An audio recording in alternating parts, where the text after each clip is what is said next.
¿Qué hacemos cuando atravesamos una dificultad y sentimos que nuestras fuerzas ya no son suficientes? ¿Cuántas veces, en medio de las tribulaciones, hemos sentido que estamos solos o que Dios se ha alejado de nosotros?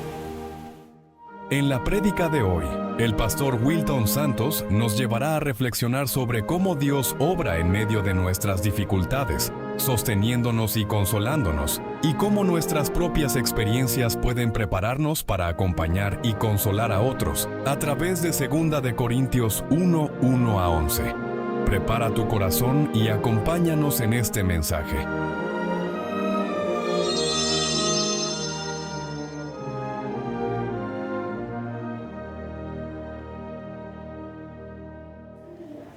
Hermanos, hemos terminado con la primera epístola de Pablo a los Corintios y ahora vamos a empezar con la segunda epístola de Pablo a los Corintios. Amén.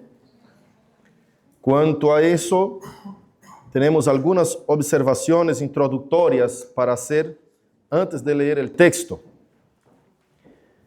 ¿Qué significa esa carta de Corintios, ¿no? De Pablo a la ciudad de Corinto, a los hermanos corintios? Esa epístola trae para nosotros una contribución muy excelente para enseñarnos a enfrentar problemas y adversidades y darnos ánimo y fuerza para comprender el propósito de Dios acerca de las tribulaciones y cómo consolar unos a los otros. La epístola fluye de un altibajo, desde el enojo hasta el más gran gozo. Vamos a ver Pablo manejando emociones de este nivel. Esta epístola también es una de las menos comentadas en el Nuevo Testamento. Si vamos a ver comentarios bíblicos, es una que menos fue comentada, una epístola bastante interesante que poca gente ha comentado acerca de ella. Fue escrita alrededor del año 56 a 57 y fue escrita en respuesta a una reacción que Tito trajo de que Pablo escribió a la primera carta, trajo de la iglesia. O sea, Tito trajo una respuesta de que la iglesia reaccionó bien cuando fue escrita la primera epístola. Entonces Pablo escribe la segunda epístola. La primera epístola fue escrita cuando Pablo hizo el segundo viaje misionero, pero la tercera epístola fue escrita cuando Pablo hizo su tercer viaje misionero, ¿sí? Vamos a ver en esta epístola las acusaciones contra Pablo. Las acusaciones son acerca de la inseguridad de Pablo, o sea, la gente que acusa a Pablo habla de que Pablo es inseguro. ¿Quiénes son las personas que están acusando a Pablo? Nosotros hemos visto, son las mismas personas de la epístola de 1 Corintios, hermano. No son dos iglesias, son las iglesias en la región de Acaya. Acaya es como Galacia, es una región, es como Macedonia. La iglesia de Corinto está dentro de la región de Macedonia. ¿Se acuerda de la visión que Pablo tuvo cuando escuchó en sueños Dios hablando con él y un hombre macedonio decía: pasa a Macedonia y ayúdanos? Una de las ciudades en la región de Macedonia es Corinto, ¿sí? Entonces Pablo escribe 2 cartas a la iglesia de Corinto, a la misma iglesia de Corinto. Pero parece ser estas cartas cíclicas.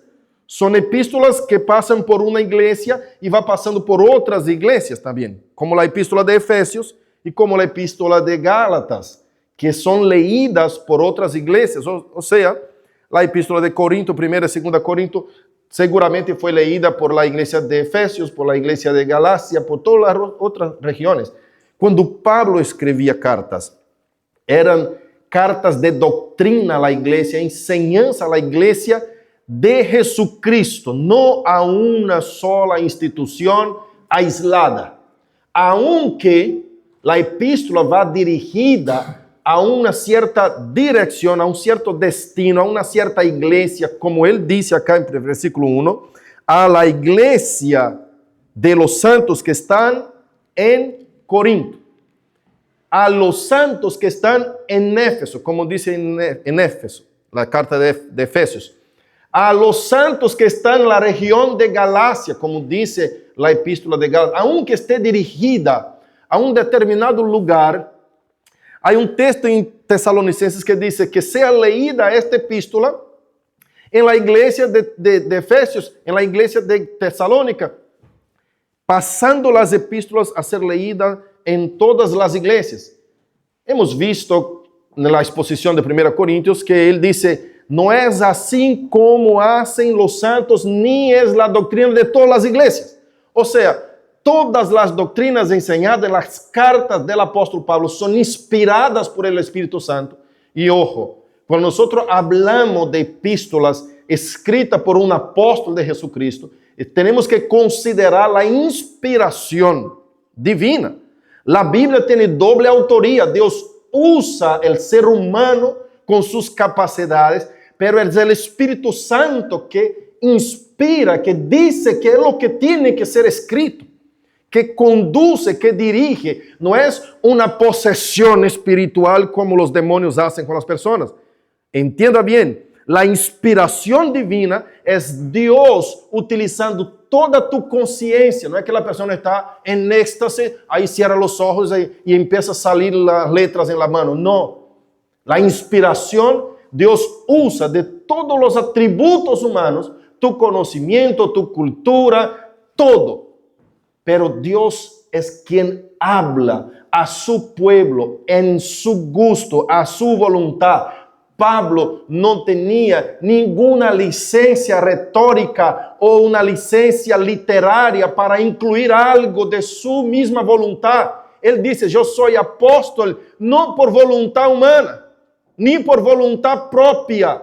Soy apóstol de Jesucristo, llamado por Jesucristo mismo. Y no me enseñaron eso los hombres. Tampoco subí, como dice en la carta de Filipos, subí a Jerusalén para ver a Cefas, a Pedro, a los apóstoles que recostaban la cabeza al hombro de Jesús para aprender de ellos. No, el mismo Jesucristo se reveló a mí y habló sus palabras en mi corazón. Así que las epístolas paulinas son doctrina a toda la iglesia, no únicamente a una iglesia en específico, sino que a toda la iglesia en todos los tiempos. Así que, hermanos, nosotros estamos aprendiendo hoy lo que Dios nos habló a muchos años atrás, que sirve para esta iglesia ahora, en este momento del tiempo y de la historia. Amén. Entonces, habían acusadores en la iglesia de Corinto, como aprendimos en la primera epístola de Corinto, que condenaban a Pablo, atacaban a Pablo, acusaban a Pablo de inseguridad. ¿Cómo eso? Está ya en 2 Corintios 1, 15 y siguiente. Ese texto no necesita pasar ahí. Que decían que Pablo era inseguro, cambiaba sus planes de viaje. Pero Dios era quien conducía los viajes de Pablo, ¿sí? Él iba a visitar a los Corintios, a los hermanos en Galacia, pero el Señor lo incomodó para pasar por región de Acaya. ¿Por dónde? Por Macedonia, en una visión. Y por eso va a Corinto. Y por eso no puede ir a Corinto en ciertos momentos, porque tiene que pasar por Filipos. Hemos visto esos cambios de planes, pero no es por Pablo. Si usted lee Romanos capítulo 1, por ejemplo, Pablo dice, quise y me dispuse a estar con vosotros, a los hermanos de Roma, pero el Señor me lo impidió. Nosotros hacemos planes, pero Dios, de la boca de Jehová, viene la respuesta final. Amén. Proverbios capítulo 16, versículo 1. El hombre hace planes, pero la respuesta final de la lengua de Jehová sale. ¿Sí? Otro ataque era que decían en 2 Corintios 10:10 y 11:6, decían que Pablo era un excelente escritor, pero era un pésimo orador. Él escribe bien, pero cuando está presente predica mal. Qué cosa, ¿eh?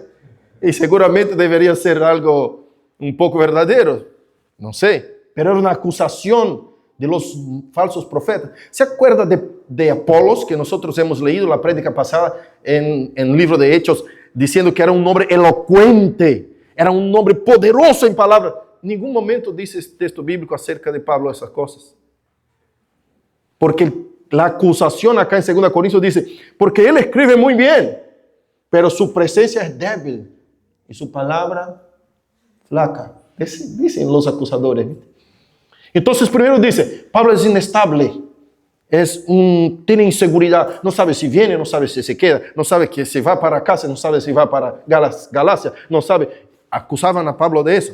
Imagina, hermanos, Pablo plantó la iglesia de 1 Corinto. Imagina, Pablo pasa por la iglesia de Corinto en una primera visita y ahí deja plantada la iglesia a través de las familias que él saludó acá a final de 1 Corintios, ¿no? Especialmente Aquila y Priscila, los hermanos, que no me acuerdo ahora el nombre, a ver, Estéfanas. Este hermano fue uno de los primeros a ser ganado en la iglesia, deja la iglesia, y cuando se va se entera que hay un grupo de personas, posiblemente son judaizantes. Algunos comentaristas dicen que eran judaizantes diferentes de los que atacaron la iglesia de Efesios y Galacia, pero para mí son los mismos, hermanos.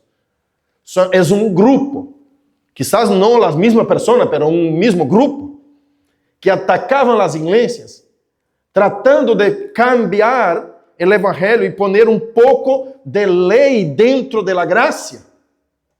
La gracia de Cristo es capaz de salvarnos sin ningún esfuerzo humano respecto a cumplir la ley de Dios. Porque si nosotros logramos con nuestras obras, con nuestros esfuerzos, cumplir la ley de Dios perfectamente, no necesitamos de gracia. No necesitamos. Es una vieja discusión que viene desde Pelagio, ¿sí? Pelagio, Arminio. No, el hombre puede salvarse únicamente obedeciendo la ley de Dios. ¿Cuántos hombres ya obedecieron perfectamente a la ley de Dios? ¿Cuántos? Ninguno. Ninguno. Ni aquellos que Dios mismo ha testimoniado de ellos. Dios mismo dice en el libro de Job que Job era un hombre justo y que apartaba-se del mal. Al final del capítulo 42 de Job, nosotros vemos que Job conoció a Dios verdaderamente de cosas que él no conocía. Era un hombre que pecaba contra el Señor, porque en el cuerpo del libro de Job, nosotros vemos Job confrontando a Dios, diciendo, quiero morir. Dios, ¿por qué tú haces eso? Tenía la conciencia Job de que Dios era un Dios justo y que regía y gobernaba sobre su vida. Era Dios que manejaba, porque él dice así, si no es tú quien hace eso, toda la maleza, miseria que estaba pasando él, ¿quién es? O sea, no hay otro. Es una pregunta retórica, es decir, yo tengo convicción que eres tú quien hace eso. Pero si te quiero llevar a juicio, ¿quién te juzgará entre mí y ti? Tenía una conciencia, un hombre de Dios. Pero solo hacer esta pregunta ya es pecado. Ahí Dios llega a Job y dice, ¿dónde estabas tú? Cuando yo hice el Orión, las estrellas, cuando extendí los cielos, ¿dónde estabas tú, Job? Es decir, Dios empieza a decirle, ¿quién sos vos? Para preguntarme esas cosas. Y a veces nosotros vamos ver acá en primeros versículos de Corinto, hermanos, vamos a leer hasta el versículo 11, si Dios nos da gracia. Pero aunque quedamos en esta exposición únicamente como la parte introductoria, pero es importante entender eso. Porque Pablo empieza esa segunda epístola hablando de las tribulaciones, de las consolaciones del Señor. Sobre su vida, sobre la vida de la iglesia y sobre la vida de los cristianos. Entonces vemos estas críticas, esos ataques en contra de Pablo. Y estos ataques, el tercer de él, es que Pablo era una carga financiera para la iglesia. Y vamos a ver acá en 2 Corintios, Pablo hablando de los recursos financieros, diciendo, en ningún momento fui carga para ustedes. Está defendiéndose de un ataque. Habían acusadores ahí que decía ese apóstol, predica solo por los recursos, por plata predica. Escuchó Pablo esas cosas, hermanos, esas acusaciones. Ve que no es una acusación de hoy o de ayer. Las mismas que vivimos hoy son acusaciones que ya existían. Otra cosa, decían que Pablo no era un verdadero apóstol.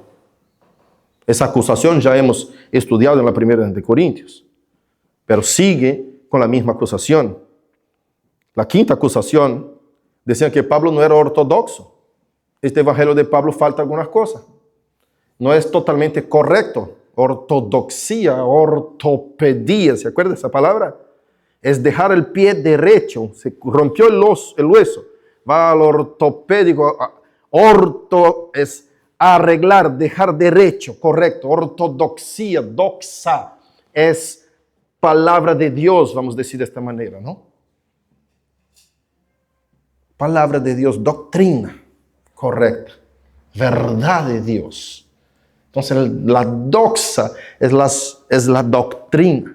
Y orto, correcta. Decían, Pablo no tiene una ortodoxia, Pablo no tiene una palabra, un mensaje correcto.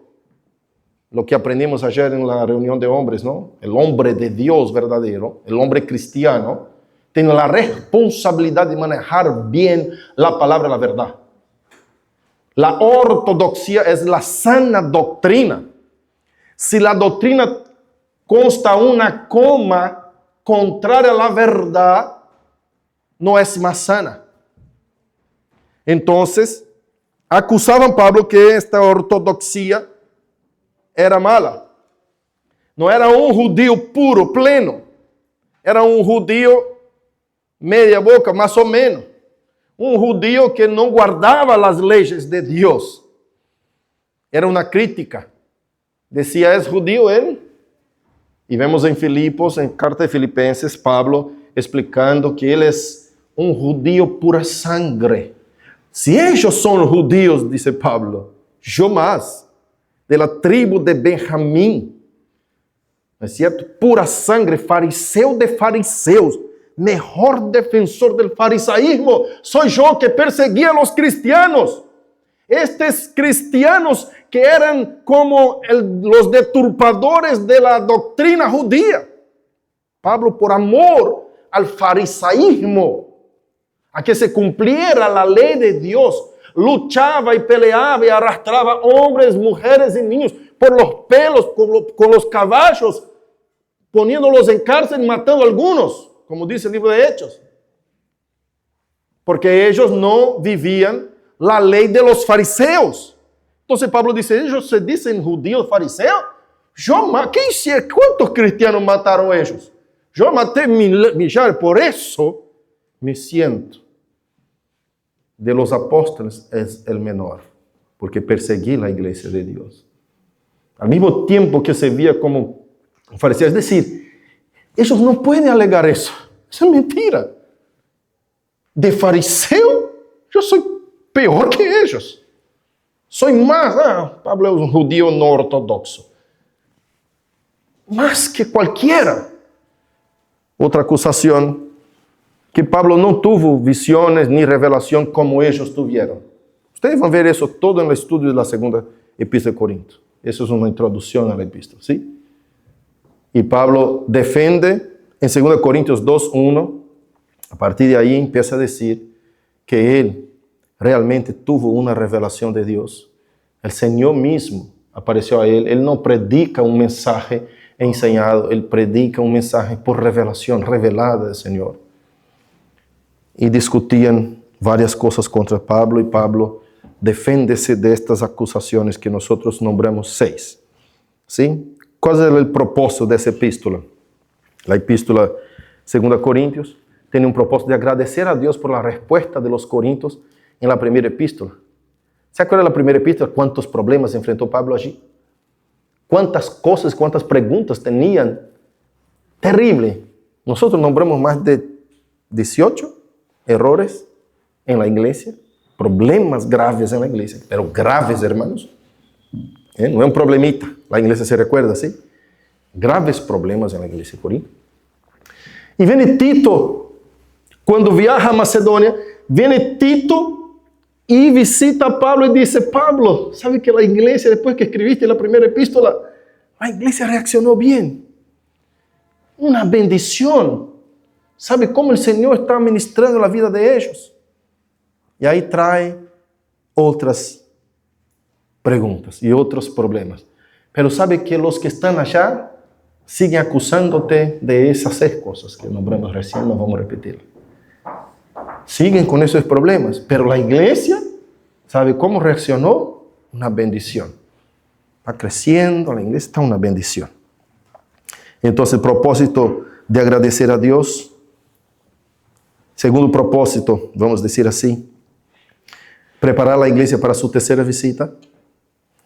Y tercer propósito, desmentir los falsos maestros que atacaban a Pablo contra su persona, sus motivos, su autoridad, su autoría, su mensaje evangélico. ¿Sí? Si vamos a hacer un resumen de la segunda epístola, vemos que la segunda epístola tiene 13 capítulos. Del capítulo 1 al 7 vamos a ver Pablo hablando de sus planes y viaje misionero y apostólico. Pero a la medida que habla de eso, también enseña a la iglesia doctrinas importantes. Capítulo 8 y 9, Pablo va a hablar acerca de las contribuciones a la iglesia. Va a hablar de lo económico, que va a decir que no es un aprovechador, no predica por plata, va a decir que no está buscando de los hermanos únicamente recursos económicos y va a explicar defendiéndose contra sus acusadores. Capítulo 10 al 13, nosotros vamos a ver Pablo haciendo su defensa apostólica, defensa de su liderazgo. ¿Sí? Amén.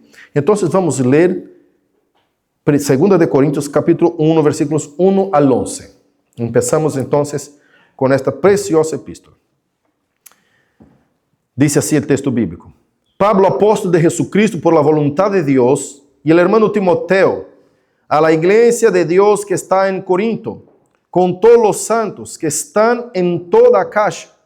Gracia y paz a vosotros, de Dios nuestro Padre y del Señor Jesucristo. Bendito sea el Dios y Padre de nuestro Señor Jesucristo, Padre de misericordias y Dios de toda consolación, el cual nos consuela en todas nuestras tribulaciones, para que podamos también nosotros consolar a los que están en cualquier tribulación, por medio de la consolación con que nosotros somos consolados por Dios. Porque de la manera que abundan en nosotros las aflicciones de Cristo, así abunda también por el mismo Cristo nuestra consolación. Pero si somos atribulados, es para vuestra consolación y salvación. O si somos consolados, es para vuestra consolación y salvación, la cual se opera en el sufrir las mismas aflicciones que nosotros también padecemos. Y nuestra esperanza respecto a vosotros es firme, pues sabemos que así como sois compañeros en las aflicciones, también lo sois en la consolación. Porque, hermanos, no queremos que ignoréis acerca de nuestra tribulación que nos sobrevino en Asia, pues fuimos abrumados sobremanera más allá de nuestras fuerzas, de tal modo que aún perdimos la esperanza de conservar la vida. Pero tuvimos en nosotros mismos sentencia de muerte, para que no confiásemos en nosotros mismos, sino en Dios, que resucita a los muertos, el cual nos libró y nos libra, y en quien esperamos que aún nos librará de tan gran muerte, cooperando también vosotros a favor nuestro, con la oración, para que muchas personas sean dadas gracias a favor nuestro, por el don necesario, por el don concedido a nosotros por medio de muchos. Amén. Oremos para que el Señor nos alumbre los ojos a exponer esta palabra. Señor, te agradecemos por tu misericordia. No te estamos pidiendo revelación, sino que iluminación, para poder discernir y explicar a la iglesia las palabras poderosas de tu palabra, de tu escritura, Señor. Que tú has inspirado al apóstol para hablar a nuestros corazones. Que se aplique a nosotros el día de hoy lo que tú quieres decir a nosotros. Enséñanos, oh Dios, y fortalezca, Señor, para que podamos aprender de ti. Que se oiga tu voz y que yo cada día más mingue, Señor, y que tú crezcas y que hables con nosotros, cada uno en particular, en nombre de Jesucristo. Llegamos acá, Señor, para escuchar tu voz y queremos que tú ministres nuestros corazones. En nombre de Jesús. Amén y amén. Dos cosas vamos a aprender en este texto hoy. De dos cosas habla el texto. Tribulaciones y consolación. Qué cosa fuerte, ¿no? Pablo acá está narrando las tribulaciones que ha pasado para que la iglesia exista, para que haya plantado la iglesia, para que la iglesia permanezca en el Señor. Él dice que mis tribulaciones y consolaciones han servido para vuestra salvación.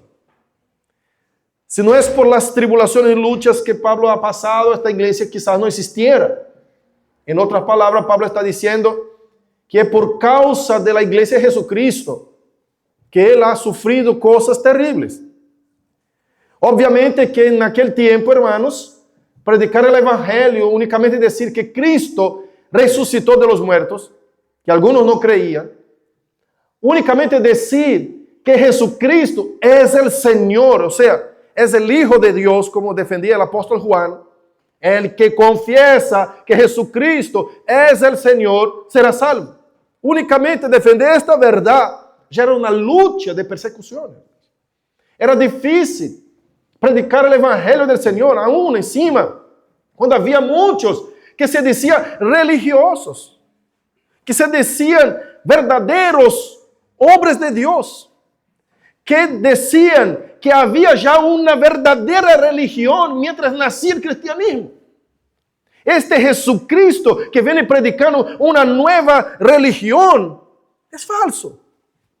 La verdadera religión es el judaísmo que hemos heredado de nuestros padres y estos andan perturbando la paz en Roma, en Jerusalén, en Acaya, en Galacia. Y ellos entraban en las iglesias que estaban siendo plantadas y decían, eso todo es falso. La verdadera religión es el judaísmo. Lo que Pablo hizo muchas veces. Pero la estrategia de Pablo, hermanos, no era una estrategia humana. Yo me acuerdo que leyendo algunos libros para plantaciones de iglesias, me acuerdo de varios autores que yo he leído que decían, las iglesias deben ser plantadas desde los grandes centros hasta la periferia. No puede arrancar de la periferia para los grandes centros. La estrategia es que cuando alcanzamos los centros, podemos alcanzar la periferia, es más fácil. Estrategia, hermanos, toda esa visión emprendedora, visión humana, corazón carnal, empresarial, gerencial. Pero cuando leímos la Biblia, y ahí esos escritores se argumentan de Pablo, decía Pablo llegaba a las ciudades preciosas de los grandes centros. Efesios era un punto comercial. ¿Qué cosa, hermanos? Era donde desembarcaba la embarcación, tenía un puerto en Éfeso. Por favor, en donde paraba el barco, Pablo descendía de ahí y salía predicando. No es que Pablo eligió un lugar para ir. Pablo no eligió Corinto, no eligió Filipos, que el Señor lo manda a ir en una visión.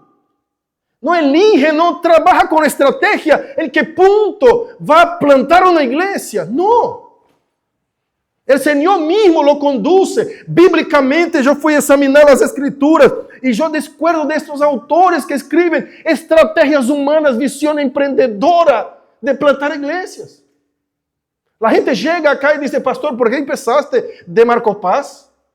Yo digo, porque el Señor me mandó. Yo me acuerdo de ver un video, hermanos, en donde se plantaba una iglesia en medio de una tribu indígena. Una tribu de gente que jamás leyó la Biblia. Y el hombre misionero, empezó a predicar ahí. Empezó a preparar el corazón de ellos. La verdad que no llegó así con el evangelio. Empezó a decir, tengo una gran noticia para ustedes. Y empezó a llevar alimentos, empezó a llevar cosas. Y preparando la tribu para que esta gran noticia, llegara el día de esa gran noticia. Y el día de la gran noticia llegó.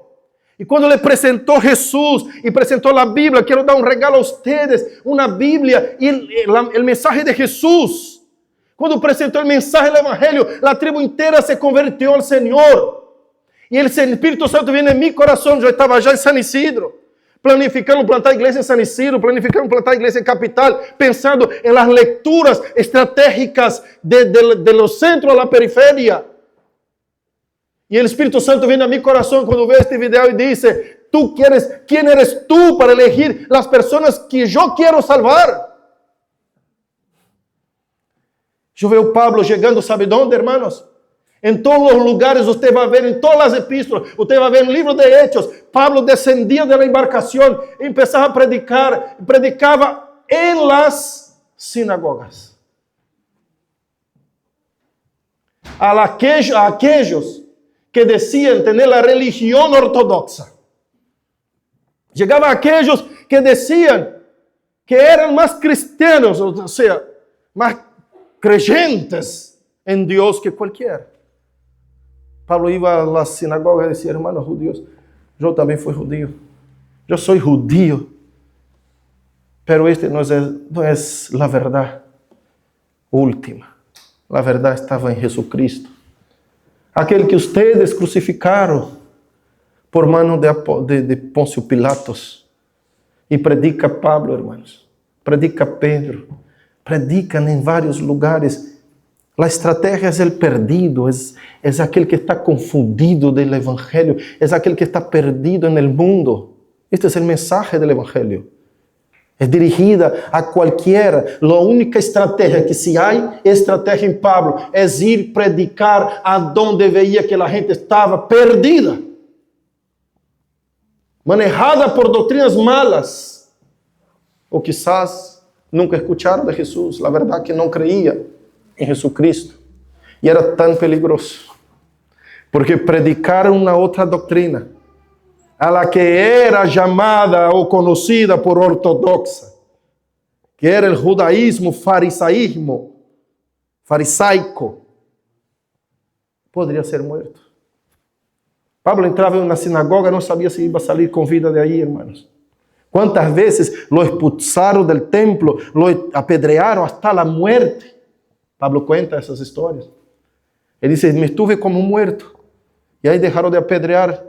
Estuve ahí, el Señor otras veces saltaba con un trapo desde la ventana para escapar de la persecución.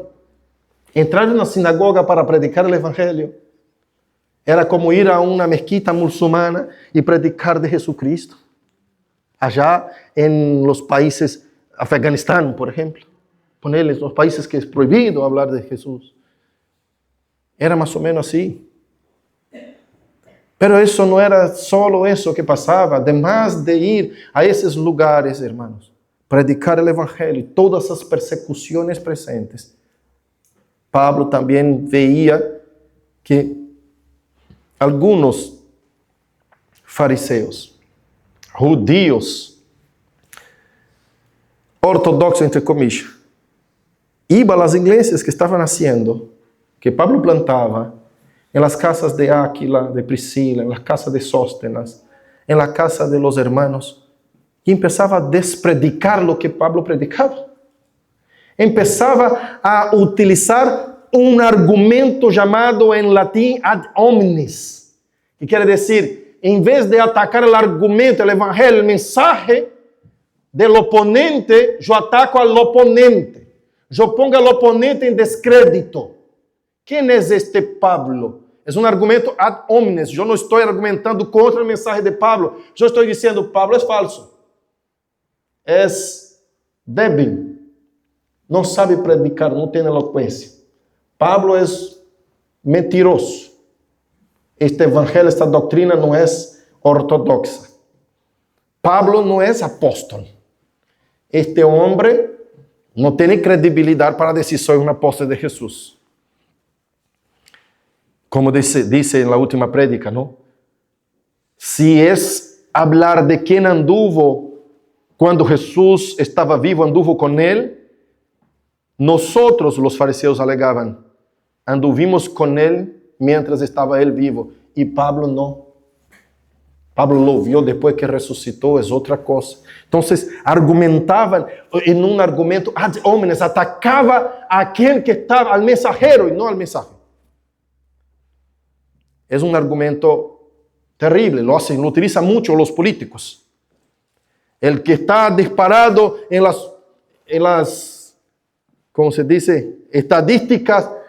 Este está ganando, vamos a empezar a atacar ahora a él, a su moralidad. Una cosa que hizo cuando tenía, no sé, ponerle 8 años de edad. Y publicamos como si fuera hoy y la gente no sabe qué edad tenía, pero es verdad. Entonces empieza a atacar la persona y no sus proyectos, sus planes, sus argumentos. Es un argumento utilizadísimo. Era el argumento que utilizaban estos judaizantes, anticristianos, contra Pablo. Y Pablo dice, versículo 3, bendito sea el Dios y Padre de nuestro Señor Jesucristo, Padre de misericordia y de toda consolación, el cual nos consuela de todas nuestras tribulaciones, para que podamos también nosotros consolar a los que están en cualquier tribulación. Hermanos, vamos a hablar un poquito acerca de tribulación. Vamos a aplicar eso en nuestra vida. Sabe que la tribulación pasamos todos nosotros. Los que predicamos el evangelio, los que no predicamos. Solo de ser cristianos ya pasamos por tribulación y lucha. El cristiano tiene un sufrimiento diferente del impío.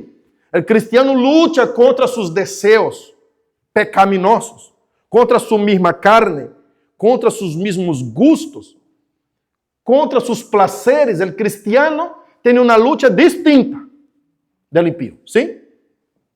Ya es una tribulación, ya es una aflicción. La palabra aflicción es una palabra griega que es tlipsis, que significa, y muchas veces significa apretar, significa aplastar, como se aplastaba la uva, viene de ahí.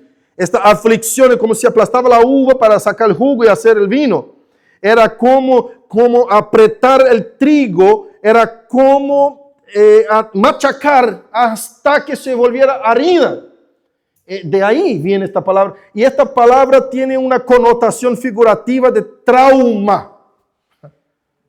Pasamos por aflicciones, por traumas, por luchas.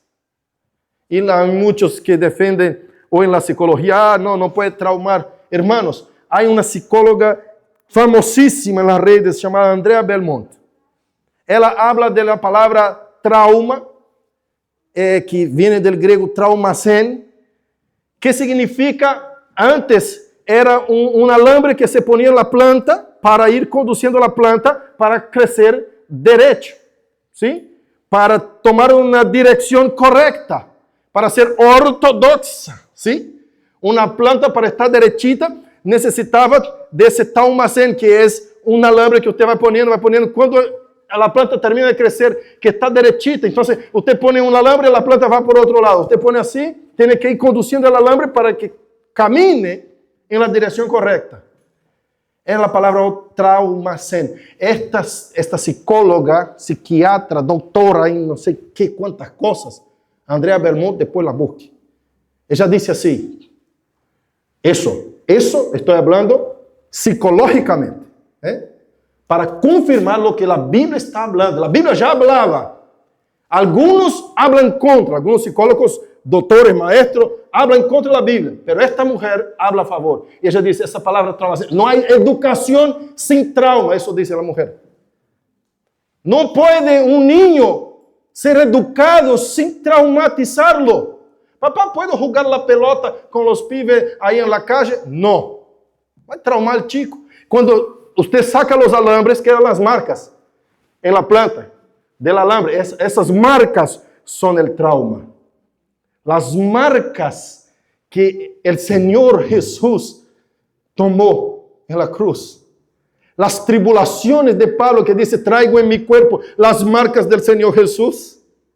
Las luchas que pasamos, que nosotros enfrentamos al diario vivir, hermanos, como cristianos, como aquellos que viven santos. Es difícil vivir en santificación en un mundo caído, sin trauma.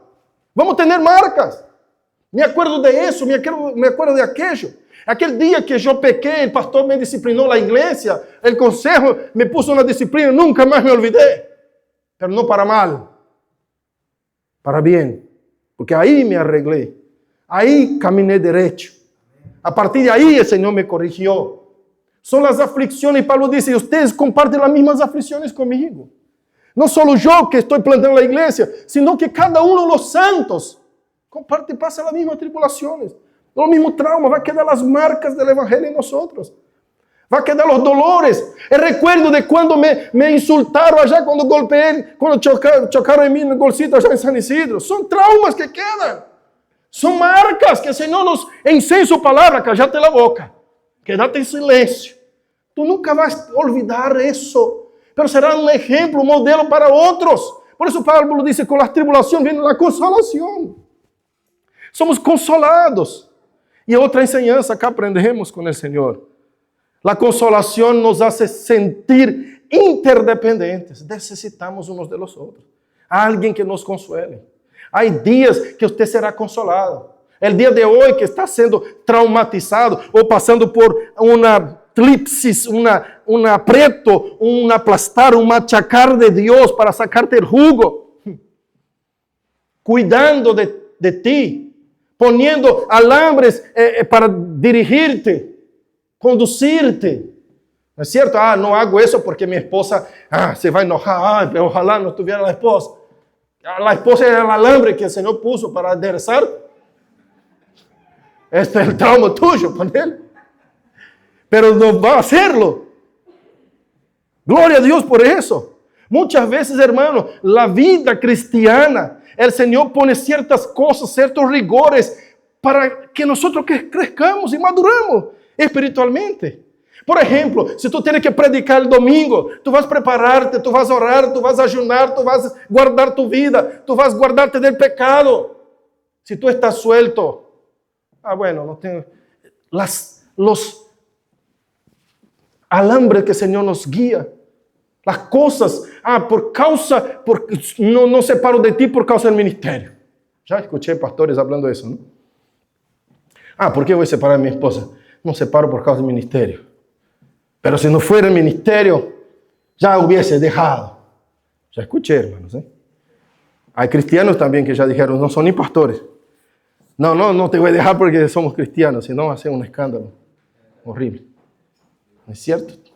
¿Cuántas veces el Señor nos endereza? La palabra de Dios nos endereza. Son las persecuciones, las tribulaciones que nosotros pasamos. Nosotros tenemos que aprender también a consolar a los demás. La consolación equipárase a salvación. El salvo, cuando llegara aquel día, será el día del descanso. Será el día del consuelo. El Señor secará de nuestros ojos todas las lágrimas. Nos consolará.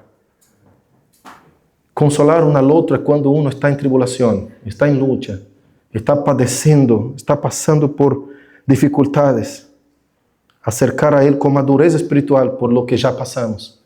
Y abrazarlo, llorar con Él, decir, tranquilo hermano, esas cosas pasarán, el Señor está contigo. El Señor te abraza, el Señor te fortalece. Levanta la cabeza, vamos para adelante. Todos nosotros pasamos momentos duros. Todos nosotros pasamos momentos difíciles, momentos que no queremos pasar. Acá Pablo dice, hermanos, yo vi la muerte. Pasé por lucha que llegué a desistir de la propia vida. Yo digo, ahora me voy. ¿Qué momentos de estos debe haber sido? ¿Será cuando Pablo fue apedreado? ¿Será que cuando casi naufragó allá en el mar? ¿Será que cuando fue picado la serpiente, cuando ellos estaban en la isla? ¿Qué momento fue que Pablo pasó eso? Puede ser otro momento que él no quiso narrar acá, pero dijo así, versículo 8, pues fuimos abrumados sobremanera más allá de nuestras fuerzas, de tal modo que aún perdimos la esperanza de conservar la vida, pero tuvimos en nosotros mismos sentencia de muerte. Es decir, ya de acá no salgo. Sentencia de muerte, para que no confiásemos en nosotros mismos. Y ahí, hermanos, te quiero llevar a Romanos capítulo 8, versículo 28, para que podamos leer. Quando diz assim, todas as coisas, sabemos que os que amam a Deus, todas as coisas lhe ajudam bem. A los que conforme su propósito são chamados. Usted tranquilo, porque todas as coisas conjuntamente ajudam bem. Não são aisladamente. Como disse em outra prédica outro dia, se você está passando por muita dificuldade e está assim como Pablo aí, quizás já vendo tu sentença de morte, e se, hermanos, te dá gana de desistir, tranquilo, não chegou o final, o Senhor está contigo, não desista, não desanime. Acá Pablo está narrando um momento que disse, não sei de que estava cometido, Pablo, pero dijo, perdimos totalmente a força. Não venia de mim lo que me hacía vivir agora, porque creo que não tinha que fazer, era esperar a morte chegar. Perdimos a esperança de viver. É uma narrativa retórica de Pablo, pero vou hablar en lenguaje más natural, es como si estuviera diciendo, me veo desvaneciendo, saliendo de mí la vida. Ahora llegó mi hora de morir. Es como decir de esta manera. Perdimos la esperanza de vida, significa, wow, me muero ahora, hermanos. Y Pablo dice, pero, versículo 9, ¿no? Pero tuvimos en nosotros mismos sentencia de muerte para que no confiásemos en nosotros mismos, sino en Dios que resucita muertos. Acá otra cosa importantísima que aprendemos para aplicar en nuestras vidas. Acá Pablo está diciendo, aprendamos que no depende de nosotros, no es de nosotros que viene la respuesta, para que Dios nos enseñe, la tribulación también nos hace aprender eso. Dios nos enseñe que la respuesta viene de Él. Dios es quien nos sostiene, quien nos levanta, Él hace lo que quiere de nosotros. Pablo trae ese argumento y dice, para que supiéramos, fue más allá de mis fuerzas. Usted já viste problemas que usted ha pasado o que alguien esté pasando, hermanos, que tú dices assim, ay, Dios, no veo solución ahí, solo Dios. ¿Sabe que está más allá de nosotros? No sé si ya te pidieron oración, a mí ya me pidieron varias veces, que yo miro el caso y digo, Dios, hasta yo dudo que eso se puede arreglar. Sangre de Cristo tiene poder, ayúdanos. Y voy a orar por fe. Por fe. Situaciones, circunstancias tan terribles como el nene de mi hermana que nació de 7 meses. Hermano, era un muñequito así, chiquitito, débil. Y mi hermana me llamó para orar por ella, para que pudiera vivir. Cuando llegué al hospital, hermano, que veo aquella cosita, una aguja metida en su vena, la vena más fina que la aguja. Una cosa terrible, no había nunca visto eso. Usted cabía así en la mano, así. Los piecitos llegaban acá al pulso. De este tamanito era la beba. Yo miré eso y mi corazón dudó. Yo digo, Señor, ¿cómo escapará esa criatura? ¿Cómo está todavía respirando? Decía yo, ¿cómo está viva? Y mi hermana me llamó al hospital y dice, ore por ella. Yo digo, yo voy a orar por ella con una condición. con una condición, que ustedes reserven y dediquen su vida y consagren a esta chica, que era una nena, al Señor. Que la consagre al Señor. Está ahí tu marido, hable con él. Y ellos se miraron y dijeron, aún estaba pensando, hermanos. Ustedes pueden creer en eso. Vamos a hablar acá, vamos a pensar. Yo digo, ¿vamos a pensar? Está bien, espero que piense entonces. Pero no voy a orar hasta que ustedes decidan eso. Bueno, cuando yo me iba yendo del hospital, me llamaron de vuelta. Estaba en el pasillo ya. Digo, no voy a orar. Y ellos me llamaron de vuelta, sí, nosotros queremos consagrar nuestra hija al Señor. Yo digo, el día que el Señor la llame, ustedes tienen que entregarla. Así como Samuel, le di el ejemplo de Samuel. El Señor la está llamando. Si Dios da vida a esta nena, que parecía, hermano, un pedacito, una muñequita de trapo. Era una cosa impresionante. Ellos dijeron, sí, vamos a entregar al Señor. Entonces oré por ella. Hermano, vivió la nena. Vivió la nena. Yo no sabía si iba a vivir o morir, hermano, sinceramente. Confieso que mi fe ahí dijo, Señor, ahí está esto. Solo, viste una circunstancia que usted dice, acá está más allá de mi fuerza, está de mi fe. Digo, pero es tu palabra y eres tú quien cumple las cosas, no somos nosotros. Las tribulaciones, dificultades vienen en nuestra vida para que nosotros aprendamos a confiar en el Señor. Pablo dice en el versículo 9. La nena hoy es viva, fuerte, está casi llegando, terminando la secundaria, para que yo diga, mandamos para Ibel. Aleluya, gloria a Dios. Amén. Estoy orando por eso siempre. Cuando llegue el momento, yo voy a decir, hermanos, vamos a llevarla a Ibel. Mamá, vamos a llevarla a Ibel. Ella va ya a estudiar para ser misionera. Necesita ver qué genia que es la nena. Impresionante la nena es. Y es muy correcta las cosas. Si usted dice, esto es amarillo. Bueno, aprendió que es amarillo, chao. Nadie le diga que es otro color, porque es amarillo. Así, de recta, impresionante la chica. Que Dios la conserve y la guarde.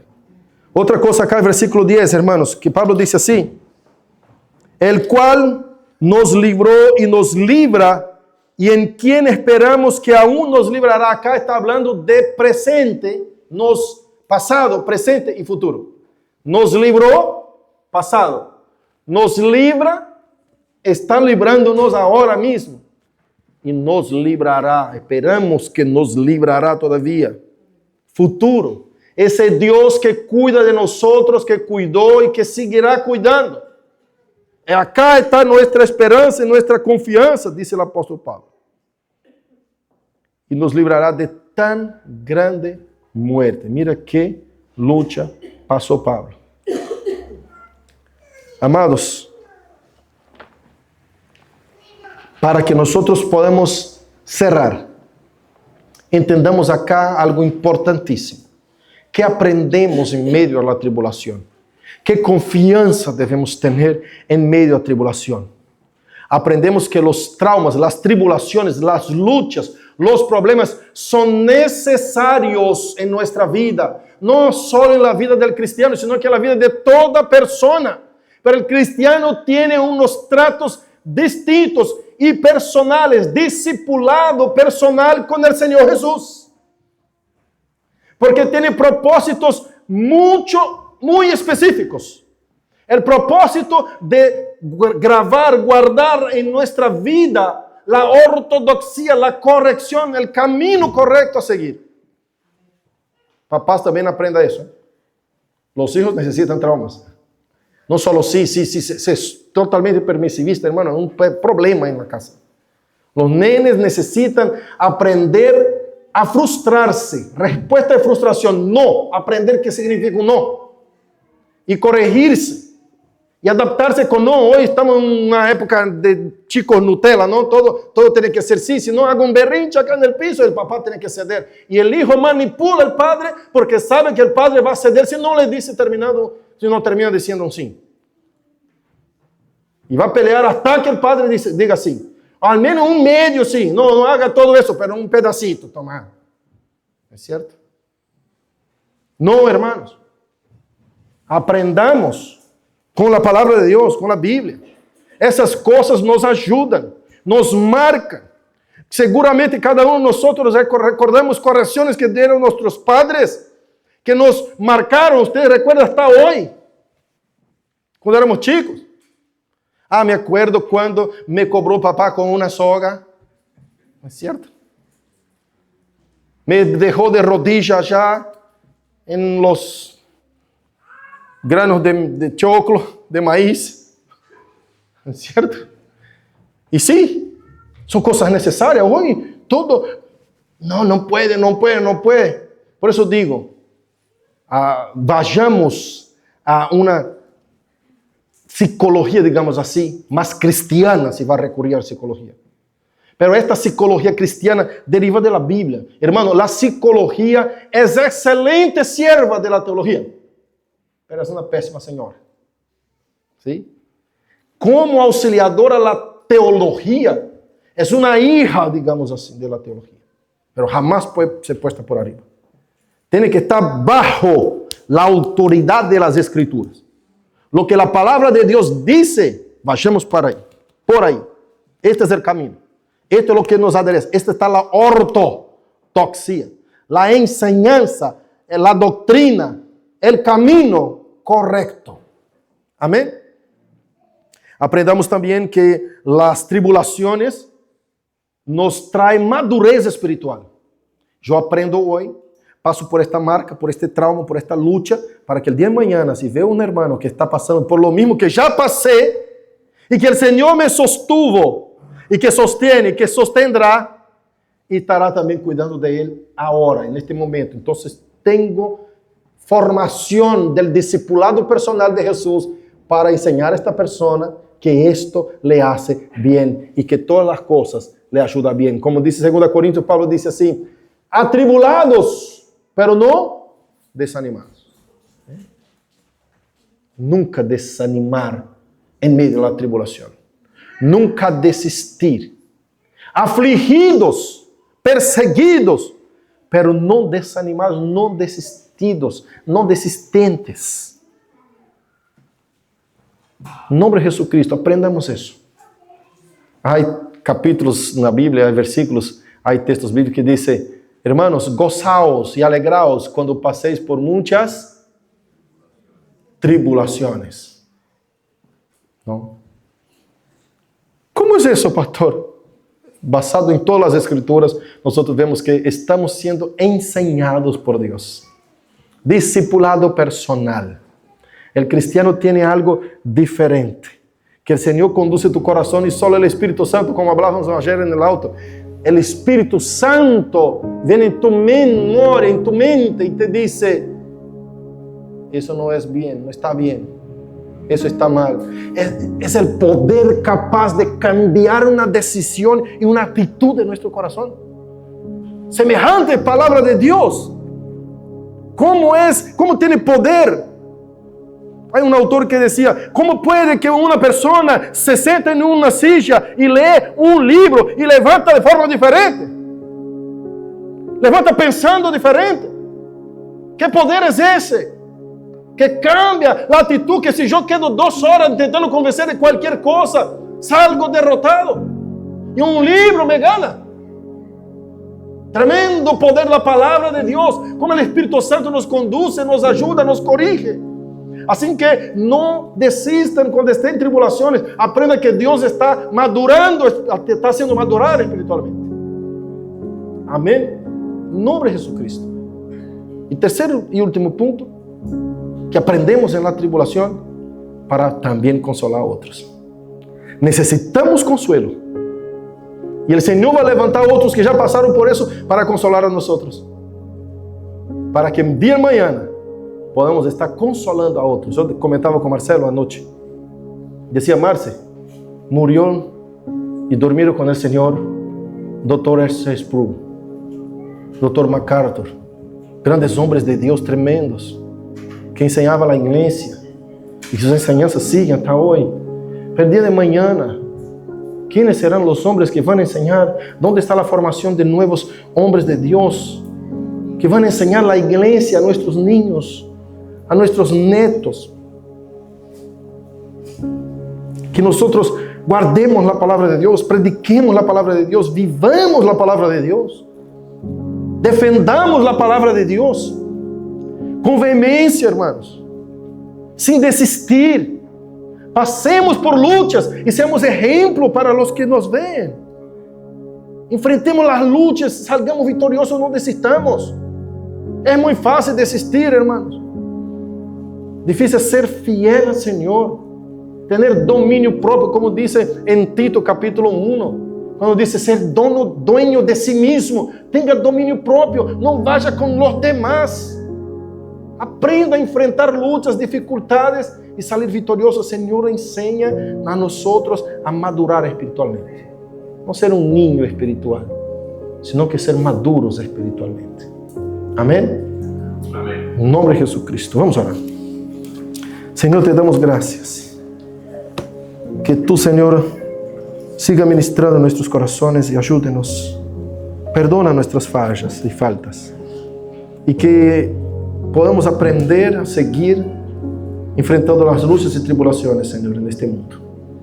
Oh Jesús, que los traumas, las aflicciones, la forma como somos machacados, quizás aplastados, para que podamos aprender más y más de ti, como dijo Job, yo lo conocía de oír hablar, ahora mis ojos lo contemplan, para que nosotros podamos llegar al fin del día y decir, hoy aprendí muchas cosas con mi Señor a través de las luchas y tribulaciones que he pasado, no quejumbrosos, sino que agradeciendo por el aprendizaje, por la madurez espiritual, que tú, Señor, en nombre de Jesús, nos fortalezca para que sigamos adelante, siendo por ti fortalecidos, en nombre de Jesús, y tu nombre siendo glorificado, porque tú eres el Dios que cuida de nosotros hoy, ayer y eternamente. En nombre de Jesús te agradecemos. Amén.